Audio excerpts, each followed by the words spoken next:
தானமாகிறார். எந்த ஒரு ஆயுதத்தாலும் கர்ணனுடைய கவசத்தை உடைக்க முடியாது என்று தெரிந்து வைத்திருந்தார் துரியோதனன். போரில் அர்ஜுனனை எப்படியும் கர்ணன் கொன்று விடுவார் என்று நம்பினார். அர்ஜுனன் மட்டும் இல்லை என்றால் பாண்டவர்களின் பாதி பலம் குறைந்துவிடும். போரில் எளிதில் வென்றுவிடலாம் என்று கணக்கு போடுகிறார் துரியோதனன்.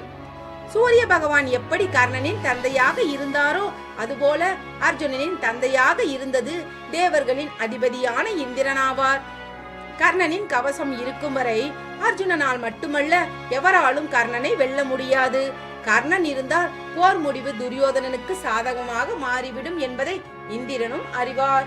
இந்திரனுடைய சூழ்ச்சி பற்றியும் அவர் உன்னிடம் வந்து கவசத்தை தானமாக கேட்பார் என்று சூரிய பகவானோ கர்ணனை எச்சரித்தார்.